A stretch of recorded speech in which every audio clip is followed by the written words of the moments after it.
So, welcome to another episode of the Old School Cannabis Project with myself and Smoker Rich. And today, joined by special guest Redshed Seed Company. And he's here to talk about, I've asked him especially to come on.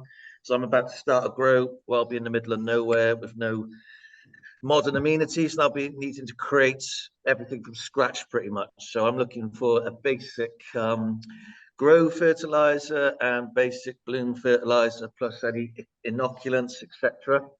Redshed's got a good knowledge base. I've got limited knowledge base on it, or I know the principles, but whereas I've not been actively growing the past year or two, I'm now looking to expand my knowledge and put it into practice. So thanks, Redshed, for coming on, bro, and welcome to the show. Yeah, thanks a lot, man. Thanks for having me.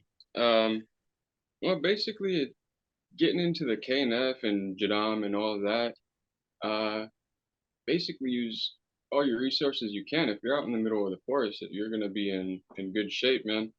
Using all the fungal inputs, leaf mulches, leaf mold, any of your vegetative growth for vegetation specific growth. All you got to do really to make it, excuse me, easy and simple, a fast process is just get all your defoliation and throw it in a bucket, fill it up with water, and put a rock on it. You could do other things and put a potato in there and a handful of soil, and that will, what is it, JLF? That's a little bit more um, nutrient and kind of like a treatment for your soil, I'd say. And the cool thing about it is nothing really burns. It's pretty hard to burn your plants going this route, is from what I've found. And another one that I use personally quite often is seed sprout teas. I don't know if you're familiar with those. Yeah, tell me more about them, bro. I do know the principle, etc., but how would you go about for the novice This creating a basic seed sprouting tea? the seed sprout teas, you just get about a quarter cup of whatever seed you're going to be using and soak it in water for 24 hours. Do you Empty it. recommend any particular seeds? For vegetation growth, I would use alfalfa, barley, 6-row barley, and they have a 2-row barley, but the enzymatic count is higher in the 6-row, so I go with that. And a lot of cover crop comes with this, so just it's an easy way to collect it if you don't have a viable source for it. So it's really not that hard to get behind. All right, but after you do the first soak every day, rinse them maybe 3 to 4 times with water, empty out the water, and as soon as they get maybe a quarter inch, you blend them up, add it into maybe 2 to 5 gallons of water. It could be a quarter cup to a half cup. You don't really need too much. It's more about the enzymes and the beneficial things because the mineral or the nutrients, they're trace amounts. You're not gonna get much on the Okay. nutrient side, but the enzymes and growth hormones I've noticed is a lot more. And a That weird would thing say I wanted half a to, cup. Sorry, bro, half a cup to how much water? I use roughly 2 to 5 gallons, Okay. So but then you it's, blend it up. You've blended yeah, up your. I What's the blend it next up step? and I use like a cheesecloth or just like a paint strainer, Mm-hmm. and then all the grounds, I just toss that in my soil and continue the cycle. I try to keep my soil as organically rich as possible because that's where I get those crazy terpene profiles. Like I Yeah. get stuff that I can't even explain. It's it's just insane. After you get to like the eighth or ninth cycle on the same soil, you don't even know what to call stuff anymore. It's funny. That's insane. So the seed sprouting tea, you've made it. You drained off the water from the ground. You've added the grounds to the soil. I'm assuming you watered in the solution as well. And what is that going to do? Is that a soil conditioner? What will it do for the benefits? In my opinion, it's a light to medium feed. Okay. Basically it's a light to medium feed, but one thing I do want to bring up, because it can turn into a pesticide, is barley. If you soak it for too long, it can, or if you brew it after you don't have to bubble it or anything, but when it's in the bucket, sometimes you can bubble it if you want to add a little bit of microbes in there or something, but it can turn into some type of pesticide. I can't remember the exact name, scientific form or term for it, but that's one I try to stay away from, is the barley, because I don't aerate it or nothing. I just sprout it like maybe a quarter inch, blend it, strain it, and water it straight in. I don't let that one sit at all. But Okay. corn is another good one. Okay. And alfalfa, I know alfalfa contains tricontinol, doesn't it? Which is a plant growth regulator, but like a good one, a natural one. And Yeah, I've used that in the past, and it does work amazingly.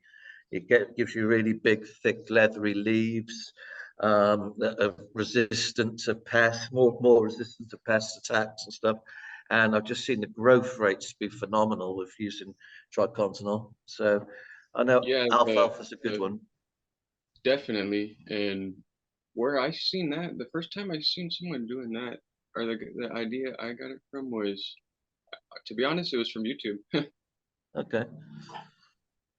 Yeah, I originally was growing organically, but like fish emulsion, nothing crazy when I first started, like in high school, and then switched to hydro and switched to organic living soils, and I, for some reason, it didn't click. And then a buddy of mine, we were talking about it, ferments and fermenting all different kinds of fruit. And one second, and I gave it another shot, and I never looked back. Come Yeah, maybe we could move on to that next. You've covered the seed sprouting. I was the thinking of ferments. doing I was thinking of doing some ferments. I've seen what are the best inputs for a ferment for vegetative growth? I've seen people making them out of Leaves is good. pineapple and stuff. I've seen watermelon, I think, for flour. Yeah, I'd like to know more about those kind of things. Fermenting with Yeah, brown for sugar. I use just the leaves, the foliage of my cannabis plants, and Okay. throw it in with brown sugar, and osmotic pressure will take care of it. You could put a brick on it or a rock, whatever, and use about 3 to 5 milliliters per gallon, and use a soil drench for that. You could use any leaves basically, as long as they're not, something. You just don't gotta get crazy, like that thing behind me. That plant back there, I could use those leaves and just get brown sugar, let it So you sit for take an about equal 18. weight. Is that correct? You take an equal weight of sugar to the input, and then how long would you leave it? With the leaves, not typically. I just coat them and then I cover it. I kind of put like a sugar cap, and Okay. as soon as all the sugar dissipates, basically, the liquid's going to be collected at the bottom, and just separate it and strain it, and that's your solution. So And how that's a many pretty days would good that one. take typically, that process? That, depending on temperature and how, it doesn't take too long at all. Maybe 2 to 3 weeks, I'd Okay. say. And for flour's a little bit crazier. You could get creative with that one, because you got flour set, you got bulking, you got ripening. So what I've come to build a habit towards is looking at what stage you're in of flour. Go towards a semi, like the fruit, the budding part, where it's just beginning. Collect those, smaller baby fruits, not quite ripe. chop them up, blend them up, and that's the one you want to use equal weights of brown sugar. Yeah. And that one you're gonna let sit 18 days to 21 days, but you want to separate it before it starts turning into alcohol. Yeah. And that's your bloom ferment. And you could use mangoes, pumpkin, carrots, beets, habaneros. Damn it, sorry about that. My dog just barking and wanting back in. That's cool. Yeah, because I used to follow that KNF garden guy. I think he's not been on Instagram for a while, but he kind of got popular quick. And I used to see his page, and he'd Yeah. always be kind of chopping up like an entire fruit market, it seemed, Yeah. or vegetable I've store. met the guy. I've met the guy, to be honest. Yeah, he used to grow my stuff He's and a love good it. And then grower. when I used to start getting hate, he kind of, and he got more popular, he stopped sort of showcasing my stuff. But he had some very drought resistant plants he found from my genetics. Nice. I didn't, he blocked me after a while because I kind of caught him out on something and it wasn't cool. Not to get into it here, but Yeah. yeah, I kind of lost contact with him. Yeah, I think he's just gone off Instagram, I think, as well. But anyway, yeah, I used to see him. I used to see But that's that's a why I perfect just sort of got an example of, interest because his plants used to look good in fairness, you know. His plants yeah, used to look super nice. I was gonna say that's a perfect example of what simple KNF methods can get you because he didn't do much and he used a lot of soy aminos. Yeah. So it's not difficult to get good results using, your waste, your farm refuse to benefit yourself. No, in all honesty, I'm impressed with it. I've done it. I've experimented a little, but I've not really used it on cannabis yet. Which I'm going to now this season. So, but I've used it on just tomato plants and just seen such a huge difference in using it that season compared to not using it the previous season. You know, so I'm Right. sold on it and on what I've seen with other people's results. It just Dude, seems it's gonna be cool excellent to see and what it does easy to to your do. plants. Sorry, bro. Sorry about No, go sorry on. about that. It's gonna be cool to see what it does to your plants because yeah, It really they're should just make different, him man. explode, it seems. Yeah. They're a different breed, that's for sure. I have a pretty good sized seed collection going probably mid 60s, I'd say is the earliest that I know of my Okay. seeds. And those leaves, they just have that Jurassic feel Yeah. to them, you know? Yeah. They Yeah. the deep ridges, the double serrations on the edges, Yeah. it's not very common. So it's going to be cool to see the complexities be brought out more because with soil, I've noticed it does it better and it does it easier. Yeah. Well, I've mostly grown my genetics outdoors in soil, so they certainly do well outdoors in pretty much every environment because people hit me up and they say, "Oh, I'm in such and such an area where, you know, some part of America, I've got no idea what it's like really," and they say, "Oh, will it be good for this?" All I can tell people is that I've just seen them thrive in every environment that people have grown them so far, whatever part of the world or wherever, in humid climates, in dry climates, Yeah, in it's high gonna be heat. cool.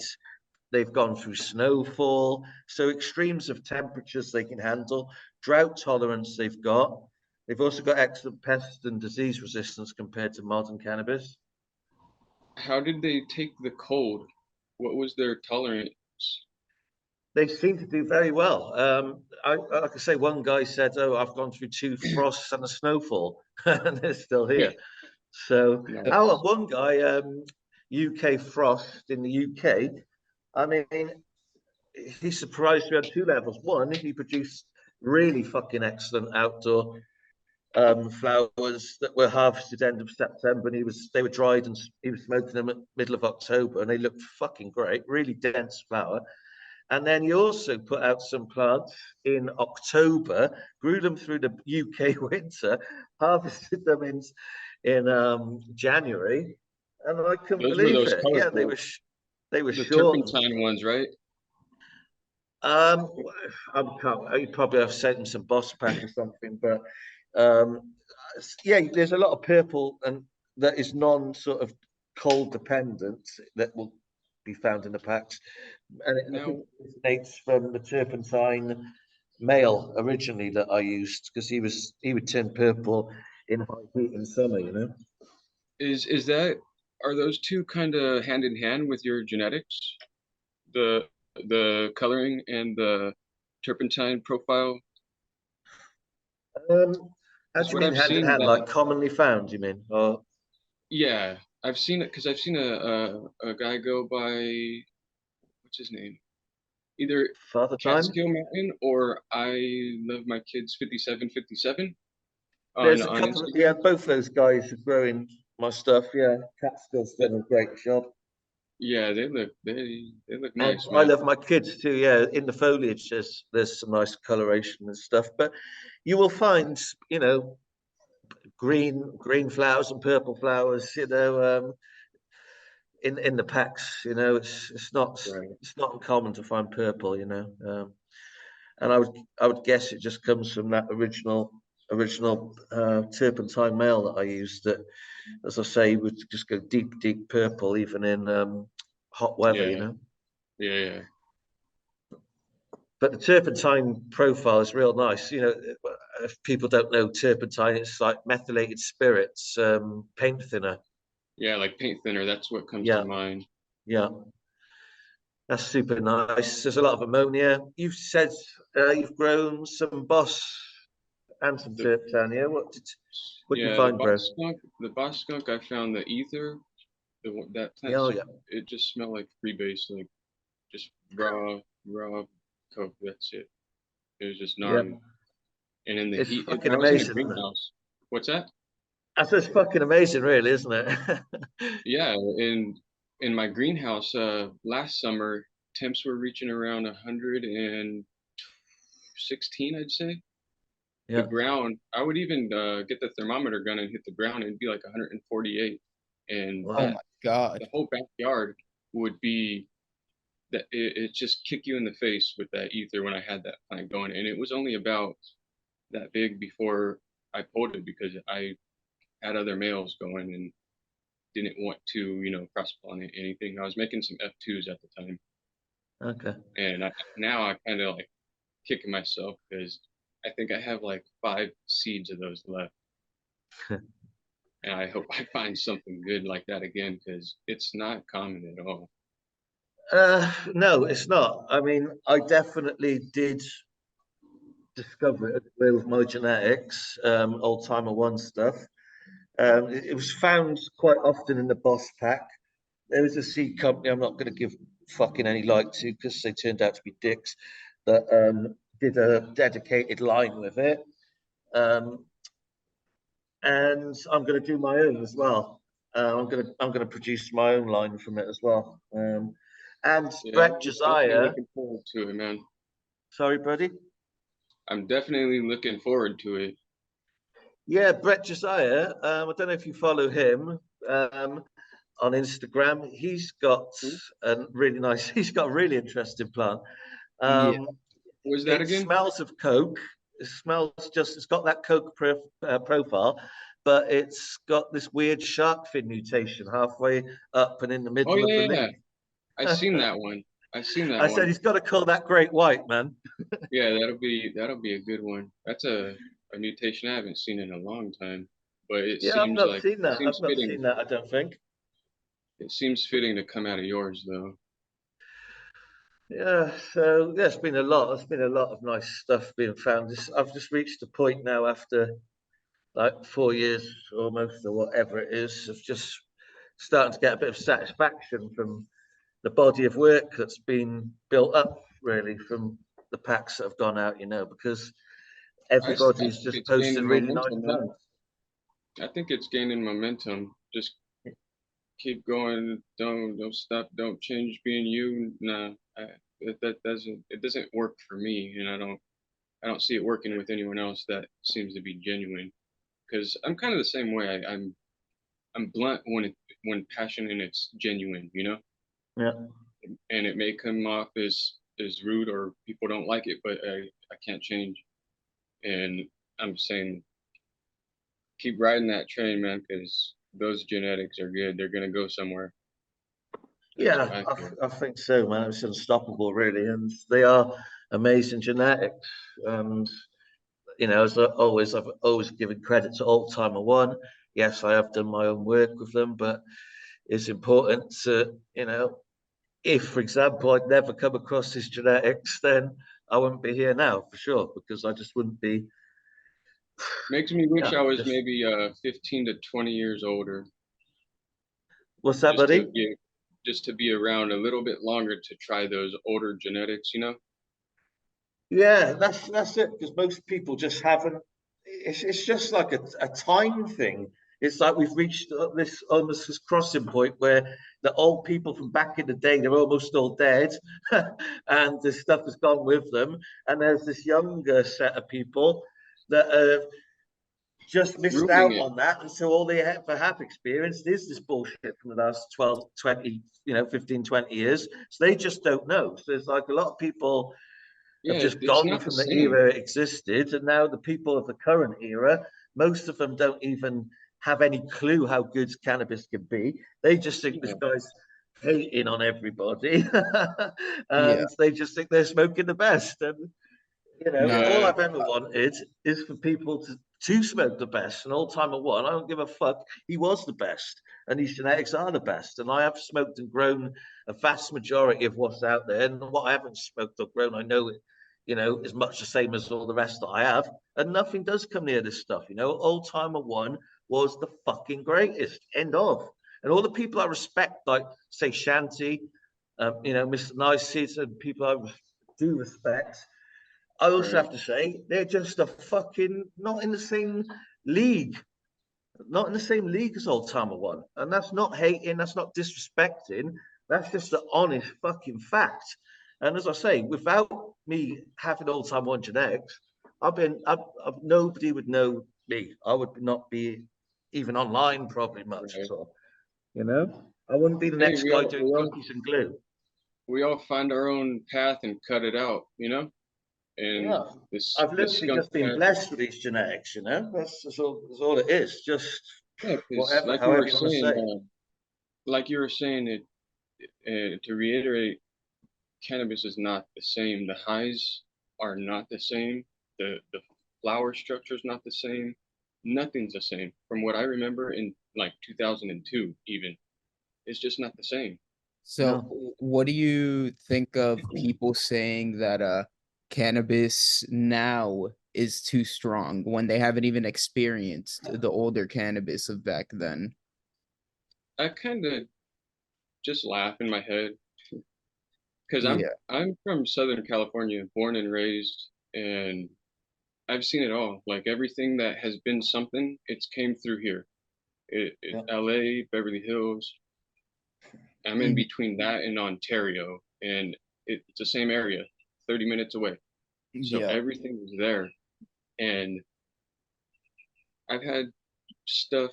There's only three things that have implanted memories in my mind about how good cannabis can get: green crack, sour diesel, and God's gift.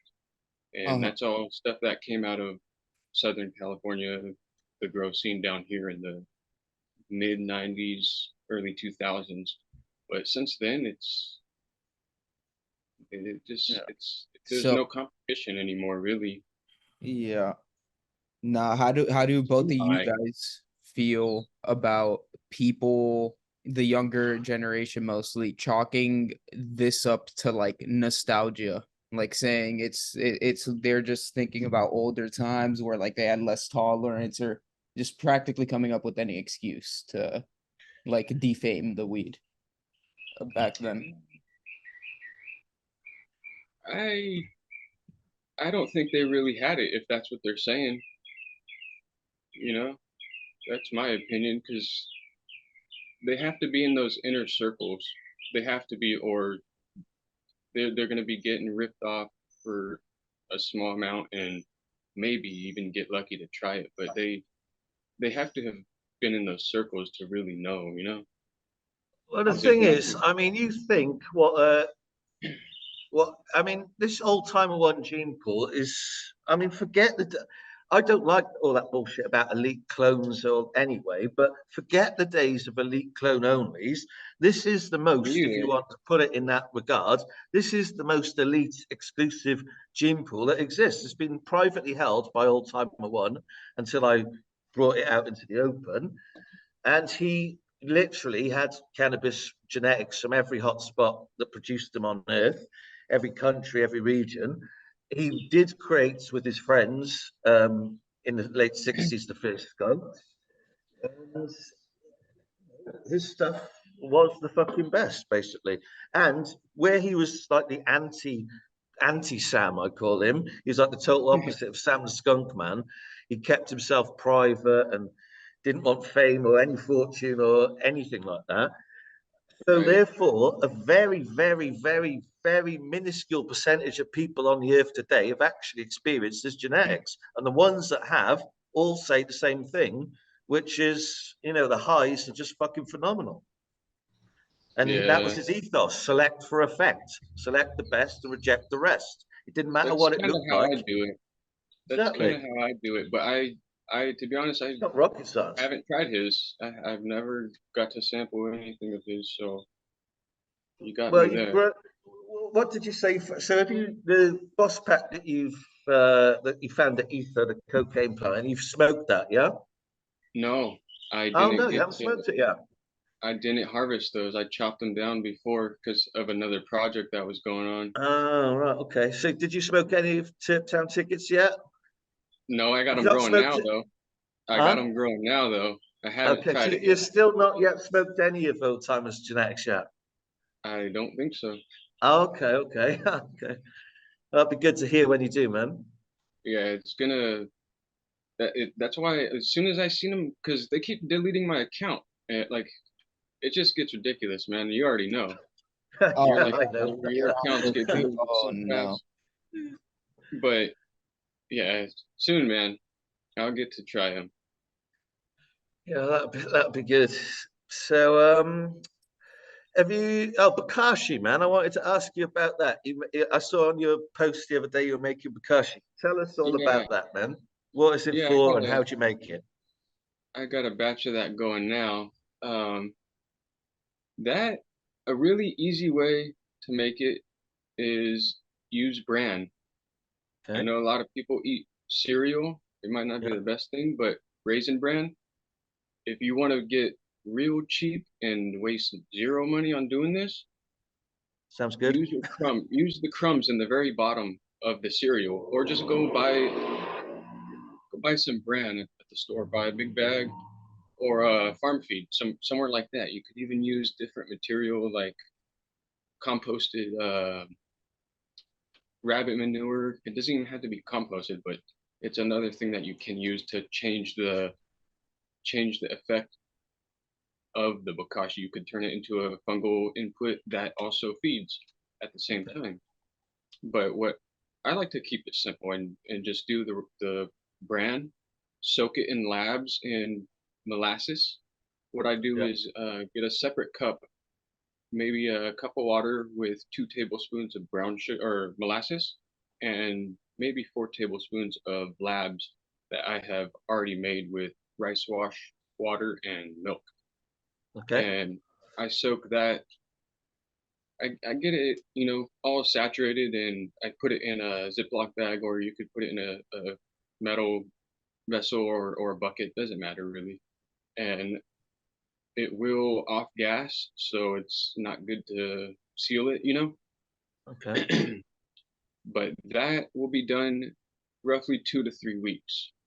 And that's one of my favorite inputs really is bokashi, because when you go to top dress your organic dry amendments or whatever, say you're using a mulch or you want to do some type of lasagna tech, incorporate that in. What I do is layer it with bokashi, sprinkle it all over the top layer. Kind of, you don't even have to blend it in, but you could. But moisture is what gets that stuff going off. You're gonna have mycelial growth growing everywhere, and you already know that's going to break down compounds in the soil, make it more available to the plant, easier to intake for the plant, and it makes more use of it from what I've seen. In bokashi, it kind of soothes over that period of the dry minute breaking down. So Yeah. you don't have to wait for it really, as long as you do as if you didn't use bokashi, you know? Yeah, cool. I'm going to give So that a go, man. I've not used that before, so I'm going to give that a go this season.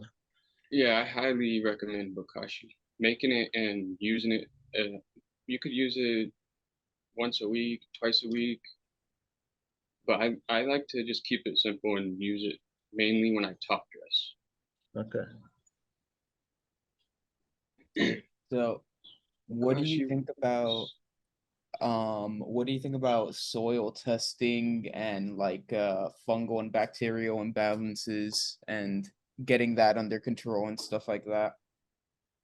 I think that's one of the highest priorities in living soil growing in general. Your balance is key to having your plant operate the way it should. You know, it wants to grow. So if things are out of whack, it's going to tell you by visual signs. Its leaps, the posture is key as well. And if any of that's off, you already know the balance is off. Mm-hmm. And biology is how I maintain it. There's a specific if I know a lot of people buy bottled products, and a good one, mainly it's probably the only one that I used at the time, is one called Hydrobio, and it's a biostimulant, fermented materials, kelp, molasses, some different probiotics like lactobacilluses, and I think there's trichoderma Mm-hmm. and a few other, but I like to use that because it just I don't pH. I never pH. And No, five me gallon either, man. bucket you in 5 gallon buckets you might want to watch it sometimes because bigger the root system and the smaller the container for the pot or the for the plant, the more issues you're gonna potentially have. So, like again, balance is key. And if you have it, you're not gonna really see pissed off plants. You're gonna see happy plants, always praying. Yeah, pests issues are a different thing if you have like bite marks or because I've got some issues going on here, but this is the first season in this area. I'm in Central California right now, so it's a little different. Not much different. I just know it's the growing capital of the country, so I know it's going to be good results. But So Yeah. what's like the legal situation where you are? Is there like a plant limit or? well, I think 6 is it, but I got a license for 99, so Okay, cool. it's better Oh, to go that route there's that. because if you're going to be hunting anything, I know that's a small population to be doing serious work, but you could get lucky and No, find it's some still nice. pretty nice, man. No, it's solid, yeah. I just Yeah, need the space again because I went from 2 acres to a backyard. yeah, Not, it's nice to have a little space. yeah, things don't always go out the way you plan. But hey, man, we got to keep growing, keep doing what we're doing. I'm definitely not going to give up. Yeah, man. So we've covered seed sprouts, a basic veg in bloom, and bokashi. Do you make and labs? Do you make anything else? Yeah, I make labs. I just got into that because before I was more using things like Recharge and Photosynthesis Plus and Fish Shit. I know they're all good products. They work. They do the job. But my idea, what you're trying to get into now, is to cut costs, to Yeah. use available resources for free. It's kind of the my idea of getting behind growing is you can't do it. How are you gonna grow from a bottle? Like Yeah. it's a, I don't know, it just doesn't, it's a lifestyle. It's not a job. It's not a commercial industry. I don't, that's not my view on it. It's too personal to treat the plant that way, you know? So the soil, this KNF, all the natural farming stuff is paired with good genetics. And the results just speak for themselves. That's why it's going to Yeah. be cool to see these go now, because with those profiles I found, and I didn't even get to sample them. I just smelt Yeah. them and seen them, and they were pretty damn good. That one that I had that I did flower, that I still got rid of, was it was more of a skunk piss at the same Okay. time, you know, kind of cat pissy, but it Yeah. had that skunk smell to it. Mm-hmm. And that one had the double serrations too. That one was pretty cool. Thick, Yeah, it's a shame thick you never top. got to smoke them. Yeah. I was talking to a guy about that. He said something, how you gonna not even try it? Can't remember what he said, but yeah, shit happens. Yeah, it does sometimes. Well, No, is there anything else you wanted to talk about whilst you're on the show, bro? uh, yeah, off the top of my head, I could talk all day. Well, But well, well. As I say, my main topic of interest was the ferments and stuff. But I know you're uh, quite active on IG, and you, yeah. If you've got anything else you want to yeah, we bring could up as go. a topic of discussion, you're welcome, bro. Promote yourself and your work or anything. Yeah, we could go over a couple more things. IMO collection is another cheap, free way to bring biology to your soil. And with this one, what you have to do is just get halfway cooked rice, let it cool down, you know, room temperature be good, and put it in like a box, a small box, nothing crazy in size, but fill it about halfway up with the uncooked rice and put a paper towel over it, staple it to the side, fasten it to the side so critters don't get into it, or, you know, birds, whatever. And because it'll ruin it. And you don't want it to get wet, so cover it if it rains, like with Okay. a tarp. Not, you let it breathe, but just you want water out of it.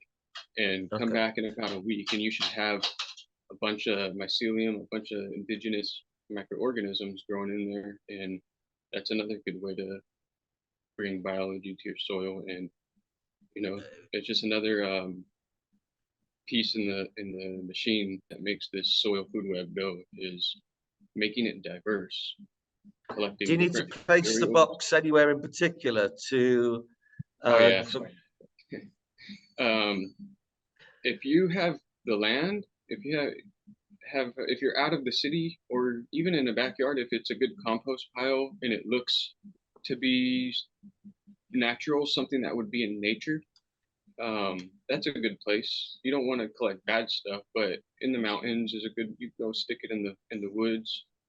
yeah? Um, yeah, just make sure critters don't get into it. I've seen people put them in rabbit cage or trapping cages so animals don't get into them, but it could still. You're just collecting it off of the ground and in the air, basically, Yeah, yeah. and you know, cover the top, make sure the leaf molds can be close and like basically on top of that little box, Yeah. and you'll collect some nice stuff, and you could turn that into IMO 2, 3, 4. There's also fish amino acids, and that is I should have gotten to that first because it's a vegetation nutrient, and probably one of the better ones. You just use fish scraps and brown sugar. Yeah. You cover it equal weights, cover it, make a nice sugar cap, and the longer you let that sit, the better it gets. You can use it after 6 months, but it's finished at 1. And Okay. and again, that one is equal weights, fish scraps, and brown sugar. So finished at 1 month, yeah? Because I've, like you say, 6 months. I always seen people like leave at 6 months, but you're saying you can use it after 1 month, yeah? No, 6 months. 6 months Oh, is sorry. perfect. I thought you said you can use it after one. Well, there is a way you could speed up the process. Bromelain from pineapples, you could add a Yeah. little bit of that. And I haven't done it personally, but I've read it in like Master Cho's book and other Jadam literature online and stuff. But the bromelain in the pineapple speeds it up from what I Okay. understand. So you could potentially cut that 6 months into say 4, 3 maybe. Just an Okay. assumption, but any time saved is time saved. Well, So I'm starting a touch later in the year than I would have liked anyway, I guess. But so I won't have time to do the fish amino acids this year, but I'll try it next year. I'm definitely going to be making some other ferments and inputs, and I'm going to try the IMO collection as well. So once you've got that IMO collection, imagine you've just got like, I don't know, a Tupperware. Is it like a Tupperware box you would use, a plastic box, or would it be a cardboard box to put the rice in? What's best? what I used was a cedar wine box. I would try to get wood. It was made out of wood. Okay, I would try to use wood. That's the best thing you could use. right. It will potentially draw even more just because of its material.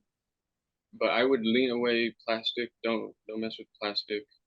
Right. If it's I'm don't mess glad with I clarified on that then, because I probably would have just did something like that. But okay, so you get a wooden box, and imagine, I don't know, imagine it's like 1 foot square. It's a foot wide, a foot Yeah, tall. that's a good Yeah. size. But if you don't How want to make much? When you've made, this is what I want to ask you. When you've made your IMO, when you've done that and you've collected it, how much could that box treat in terms of like yards of soil or whatever, or pots of soil or holes in the ground? uh, How much would you just take like a little bit and add it to soil and then it will proliferate later, or yeah. yeah, It's something you use to inoculate something else further. So you could use a same thing with bokashi. You could get a bunch of bran and get a chunk of bokashi that you've already inoculated and add it to that and re-moisten it yeah, and dry it out again, and it will be the same thing with what you started with. You could do the same thing with IMO. But IMO is a little bit better because it's more diverse. You could change it. You could collect things in different areas specific to to cultivars. You know, yeah, if you're growing a thin leaf in way up, on the globe, it would be pretty cool to collect something from the equator, from its region, and bring it back and use that. That's something I've tried to do, but this was with some New Caledonian land races, and yeah, I don't have Australian dirt. So but it would be cool to see if you could crop steer in that kind of way. That's another thing I think about often is crop steering, and that could always talk about that. But yeah. Tell us more inputs about that. definitely, inputs could definitely crop steer, in my opinion. One thing I started doing was getting 3 different worm bins for different phases of your plant cycle, and I had rabbits as well when I was down in Southern California, and rabbit manure is probably it's my favorite manure to use. If I had an alpaca, that would be probably tied. But they're both a cold manure. You could top dress right out the animal, and Yeah. and it's great results. I did that in my yard and got 13-foot plants with just rabbit manure and ferments. So if you have animals, it's always a great idea to incorporate them into your growing. Another thing you can do is graze your animals. If you have large beds, toss them in there. That's what I did. Let them go mow the yard. Yeah. Yeah. And No. it it's more natural. It just I don't know. I've never seen plants e- express themselves in in features and looks and taste the way they have. Because I grew hydro for about 5 years, and it's great and all, but it doesn't. The taste, it gets here, and that's its ceiling. Living soil Yeah. just keeps going and going, and there's no saying what it can bring you, because feed the soil, not the plant. The soil will take care of it as long as it's in balance. Yeah, I agree, man. I Um, personally think soil grown is the best. oh yeah, and outdoor has Yeah, its absolutely. terpenes. Yeah, Sun and soil can't be beat. nope. What was I just gonna touch on? You were mentioning crop steering. Yes, with the worm farms, you could have 3 worm farms and feed your first one only greens, and that will be your veg nutrients, your veg castings for top dress. You could Yep. have one for transition, and that could be things more like kumquats, cherries, apricots, mangoes, things that are forming on the tree, premature Mm. fruits. Use Yeah, that for a transitioning feed. Give that to your worms and give those castings to your transitioning plants. And have a third one and do the same thing, but use sweeter fruits is what I would do. Um, I would think the sweeter the better, the higher the sugar content, the bricks, and you could test the bricks. yeah, That's another thing we could touch on is bricks levels. I'm not sure if you're familiar with them, yeah. Sure, go ahead, but man. the what I found is, well, obviously the higher the bricks, the better. But I had plants wouldn't, or bugs wouldn't touch it when the bricks was like over 15. They just wouldn't. And That's interesting. when caterpillars, grasshopper, the things that usually would get my ass in the season outdoors, they wouldn't mess with it just because of that bricks. And one thing is get the sugar content higher. Do that, and silica. Silica is Silica, yeah, I'm a big fan of another silica, thing. yeah. I love silica. That's, Mm. man, we could talk about that all day.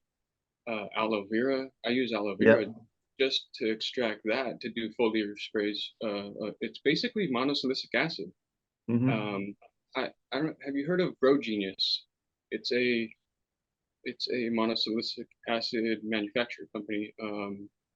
It's horticulture specific, but it's 40% monosilicic acid, whereas Power SI is only, shoot, what was it? It's a real under 10%.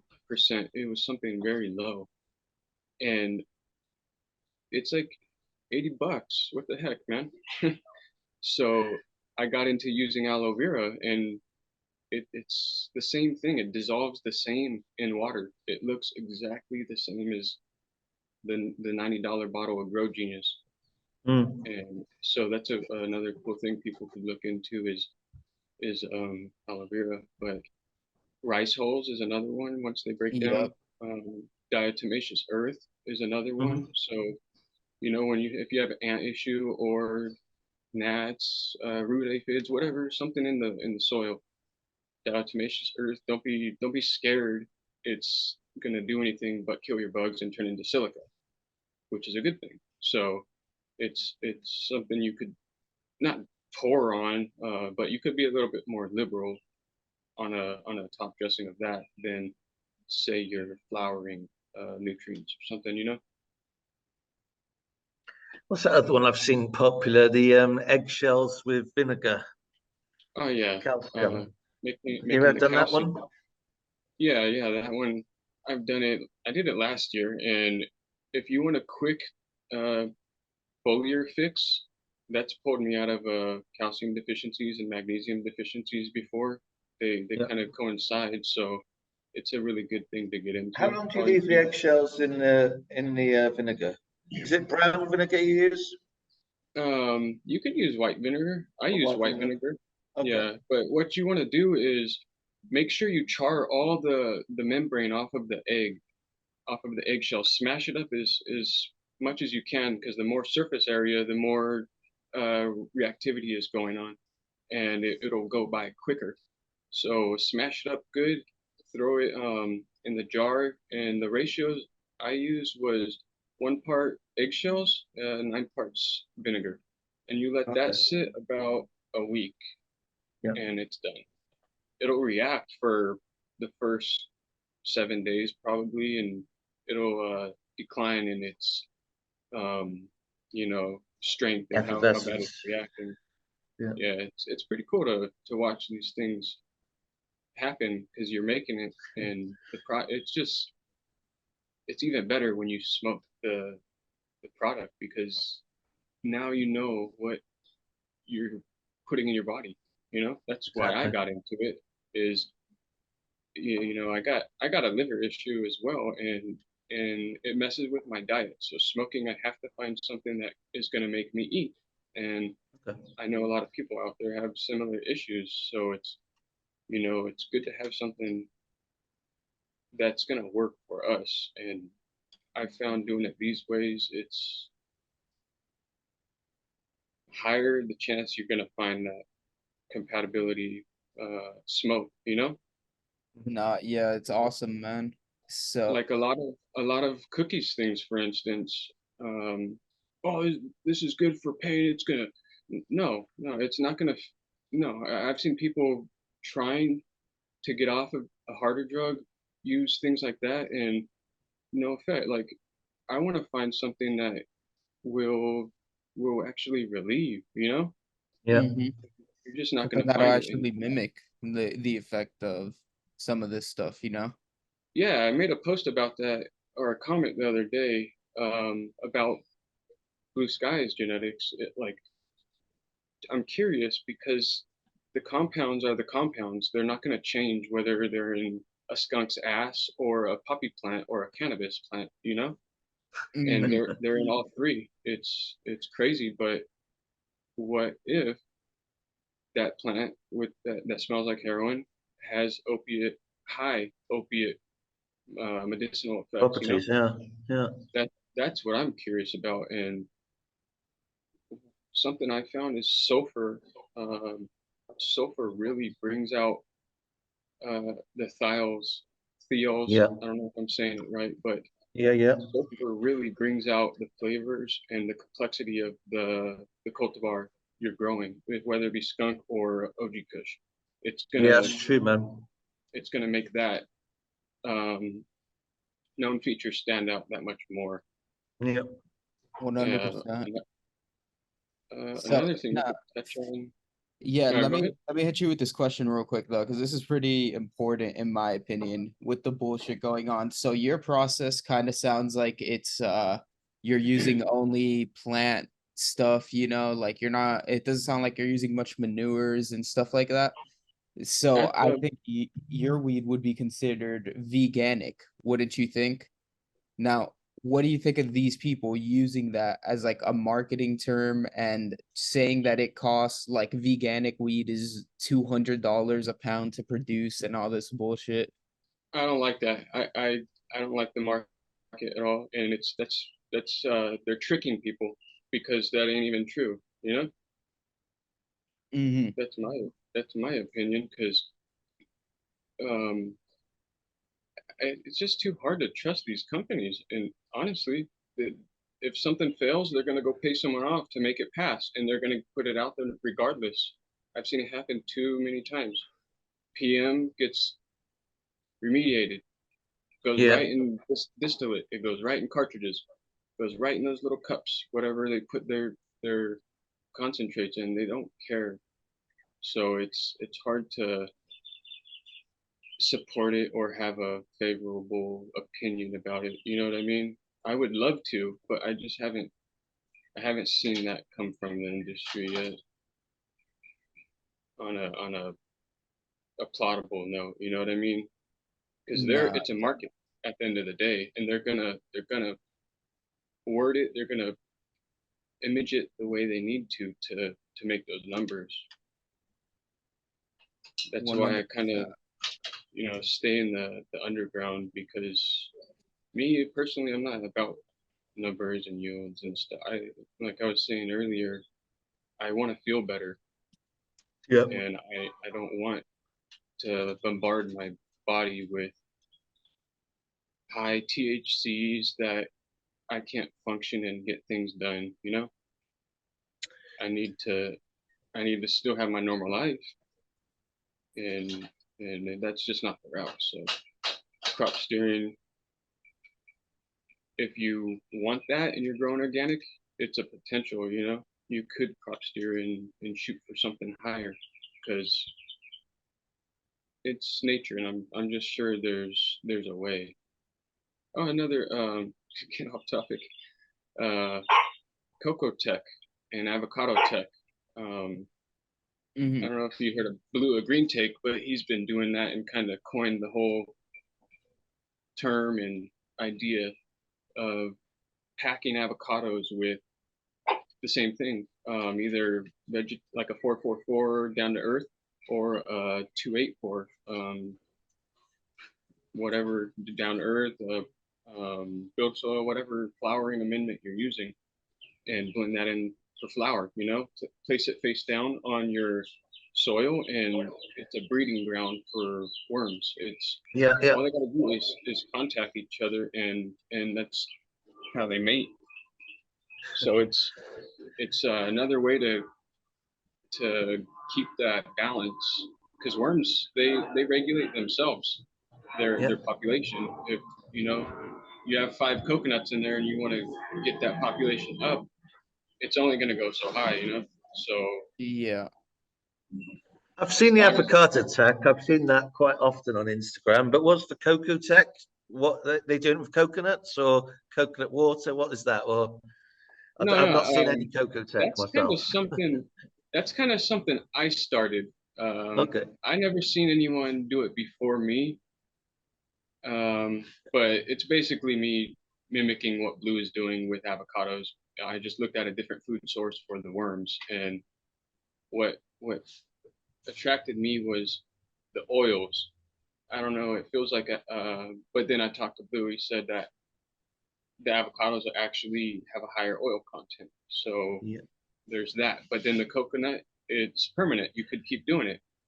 What I would do is just get another handful of rabbit manure or compost and dry amendments and shove it back in and restart the cycle, or move it to a different pot, even with the worms in that one, because they're already exploded. I like to use 100 gallons or bigger, and yeah, these trunks were like that, worms at the surface everywhere. Mulches encourages all of that. I like to use a living mulch most of the times. Well, I'm going to be growing in the ground, direct into the ground after a few weeks of germination. So you reckon just stick one or two half avocados around the base of each plant, and that would be enough? How is your? Are you like out in the forest? Is it a backyard? Where's the No, soil ground located? it's like, how do I describe it? It's like a kind of clay-rich soil, but where it is, well, I'll be growing. Well, I'll be making my seeds the same place I made them back Do you find originally. worms in it? Are worms already in it, heavily populated? I would have to go check. I'm literally moving up there Monday or Tuesday. Okay, I'll be what beginning a work good way next week. to. But You what I was probably going to already say know is I this. did heavily put a lot of manure on it last time I was there. I don't think it's been used since I was there last, and it's under cover of polytunnels. So there should be like a bit of a rich, well, I don't Yeah, know, yeah, it shouldn't have been, the nutrition shouldn't have been took out anyway. It should still be there in the soil, from that. yeah. So Well, if the I worm's think it there, should be yeah, a good it'll draw starting them point. in. If the worm's there, it'll draw them in for sure. Yeah. Another thing I'm sure you know of this method is lay a cardboard on soil, like near a garden, outside a back door, in the forest, wherever it is, and the worms, make it a little damp. The Yeah. worms will collect there, and like me, I go in the morning and collect them from under the leaf trash can. They like Yeah. to just go and it's the same thing. I got a little veggie garden, and it's a heavy clay soil, kind of sandy, but clay's really good. I like to incorporate that. I did 100-gallon beds with one normal base with boxworm ocean forest, and the other Yeah. was the base I used was my natural native soil, and it was heavy clay based, and Yeah. the the difference was night and day. It's like going in a time machine. You get a sample that, because what I was growing was Northern Lights, and um, it felt like the bud I got in high school. And since then, that's kind of what I've been doing. If anything, I use ocean forest as filler, because Yeah. other than that, it's not good for much else. But like Dr. Elaine Ingham says, she's somebody that if you want to get into uh, the soil food web, is Dr. Elaine Ingham and Jeff Lowenfels. He's got some books out that go in great detail on teaming with the 3 books, teaming with fungi, teaming with microbes, and teaming with bacteria, I believe it is. And those are some great starts for anyone looking to further what they want to do with soil, living soil, no-till. They get into everything. And bringing her up, making humic acid is extremely easy. You just get a water bottle, cut both ends off, fill it with compost, only compost, pack it in there, and put a cloth at one end, secure it, and pour water.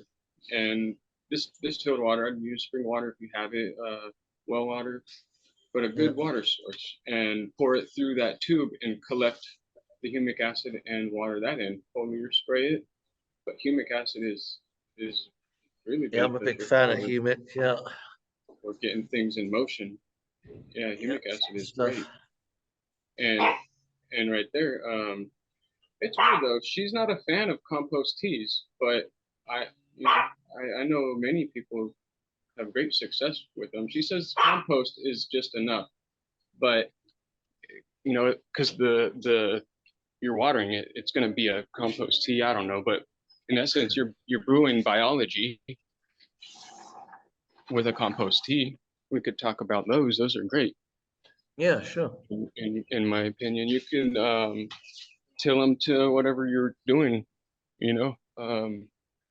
Like every other input, you have a veg cycle and you have a flowering cycle, and you take advantage of it.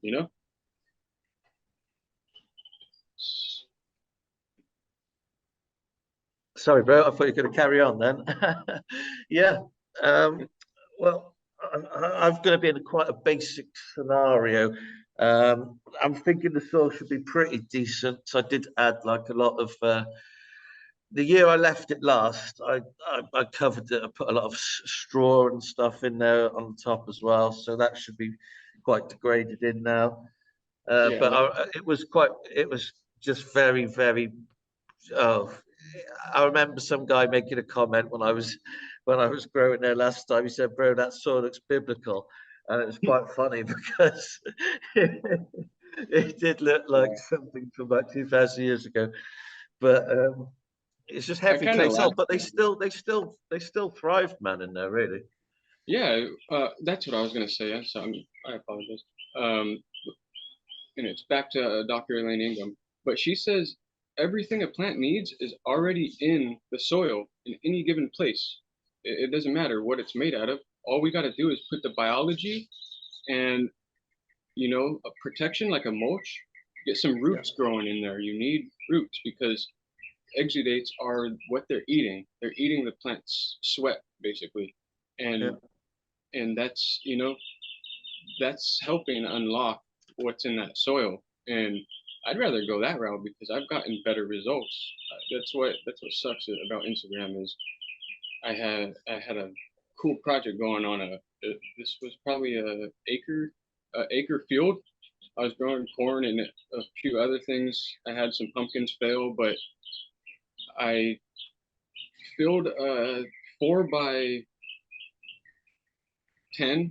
garden bed with bunch of dead males, a bunch of plants, a bunch of brown browns, greens on the bottom, and it was just soil on the bottom. And then I took all the dirt I needed. It was dirt, and dirt is lifeless. It was bad. It was some rough shape soil, man.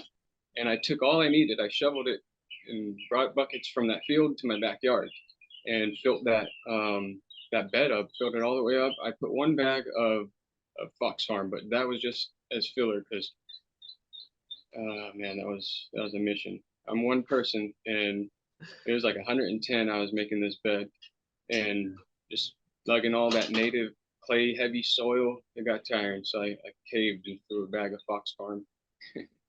But yeah, the clay from what I see, it's calcium rich. It has minerals that isn't in other things. So take advantage of them. Heck yeah, that place you got, when you go back to it, it should be prime and ready to drop plants. Yeah, I'm looking forward to seeing it next week and looking forward to getting started, man. I haven't really done any growing since 2018. It's been a Man, while. I feel sorry for you, man, because I just went through a little period myself, and for me, plants are therapy. Growing is therapy. Yeah. And when they're gone, you kind of go bonkers.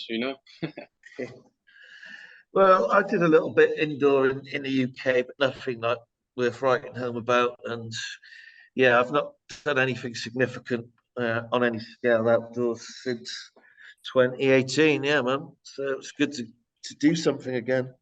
Because yeah, I miss it. I miss not growing, and that's when I'm truly happy is when I am growing, I suppose. Yeah, yeah, definitely. I I'm in my remember when zone I when was in rehab and I was just able to like touch my thumb and my forefinger together for the first time. And I was like, even if I don't recover any more than this, I can still fucking plant a seed, you know? But yeah, yeah, it thank does God I something did to you, man. recover massively and I could do fucking everything. So I'll be doing some more big growing this season now next week. It's going to be cool. Yeah, I'll gonna be pop cool maybe to see I what don't know, you. at least 1,000 seeds and take a look, see what I find. Yeah, it's gonna be cool to see what you put out. I'm definitely looking forward to it. Yeah, I've It's got no actually, doubt I'll find some excellent males and some fucking amazing females, and we'll do some work. yeah. What are you gonna be going for specifically? Sorry, I'm watering, guys. I No seen a problem. drooper out the corner of my eyes. Well, one thing I'm going to be doing is an open population pretty much on my last remaining strawberry skunk haze seeds. So I want to do make a larger Okay, gene that's pool cool. to make future selections from those with, because I've literally only got a very small number of those. So I definitely want to bring them back. So they make just insane genetics, not genetics, like extracts, just really, really fucking phenomenal extracts. That's gonna So be cool. Hell that's yeah. one. I've got my skunk haze. I'm going to be working further. I've got about, I don't know, 500 of my last boss pack seeds I'm going to pop, and out of there I do want to find the cocaine phenos again and work that line, and obviously just some roadkill skunks, and just isolate some heavy ammonia, some of the more extreme terps, and Nice. just obviously you never know until you fucking pop them. So I'm always looking forward and open minded about some beautiful surprises as well. Something I've never seen Yeah, before, hopefully. yeah, heck yeah. It's And I'm gonna be always cool on to the see. hunt for the fizzy orange sherbet that I well I had once in 2008, 2009, and I've not ever found it again since. And really fucking want to find that again. But yeah, I'll be just working the skunks. Obviously, looking for some nice hazes. Nice. Um, some blueberry would be good to find. My cherry colas, I'll be doing more of those. That's Um, one I want to see myself is the cherry cola. That yeah, sounds it's pretty really interesting. interesting, man, because it is I want literally to see if just identical to cherry it's cola. is that the one that's got that crazy fade? It's more of a yellowish rustic looking fade. I'm trying to think of what pictures you might have seen of it. Who grew it? Uh, Possibly, if it, yeah, possibly, man. Some of them, I know what you kind of mean. But to be honest, they Yeah, started out that's a cool with a plant. lavender It would be colored cool to flower. see it. It would be cool to see it pinned down, you know? Yeah, I think Spencer Catskill Mountain, who you mentioned earlier, I think he found a male and a female with the Oh, cherry nice. cola profile that he's doing something with. So, Nice. but yeah, I've got a bunch of those that I want to do some more work with, and yeah, just looking forward to really finding anything that I got a shows question its for you, face bro. to me, you know? Um, have you ever ran anything from Australia or New Caledonia? Typically, or No, in general, or specifically speaking, land races. no, I haven't, man. You there? Yeah. What a nah. Sorry, no, if it cut out, I said no, I haven't. I've not grown Oh, any okay. Australian bro, no. I've got one that a buddy from France sent me. It's a Siski cross. The male was a Siski to get the flowering days down, and it's a real thin leaf. It's a crazy looking plant. But that one, I back crossed it and found bubblegum in there, Oh, meat, well. mu mushrooms, and like fungusy carcass. Those are what the testers told me that they got were their main profiles. And I got the bubblegum, meat, and a lot of fruity, tropical, like a fruit punch mango is a good way to explain this plant's profile. And this was an Australian plant.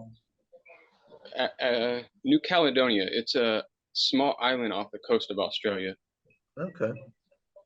but No, it's I've not experienced any of those. They sound good. yeah, check them out on my page. I got one on there. It's called you'll see it, but And would it's you got cross about it to get the seeds?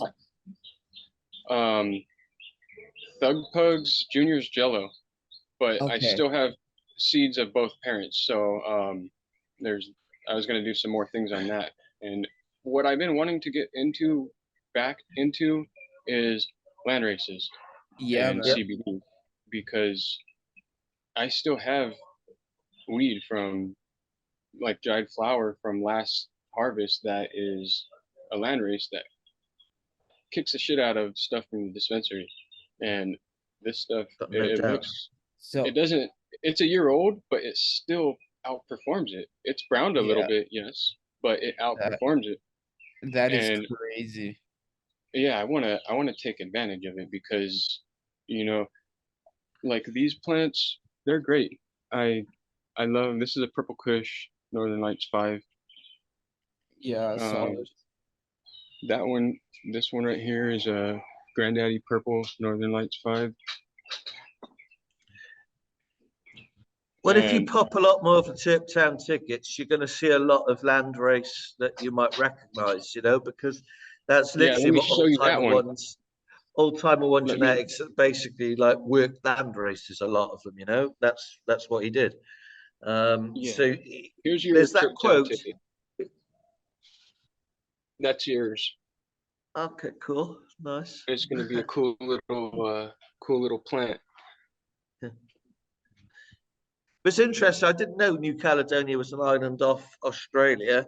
I don't know if Old Timer One ever had that because in that quotes that I've put up a number of times where he lists all the places he had genetics from, he does say Australia and New Zealand, and I always thought like, well, what did they have in Australia and New Zealand? Was it just that he had friends there that might have got something from somewhere else and they just happened to send them from New Zealand? So I never knew what kind of indigenous stuff they had there.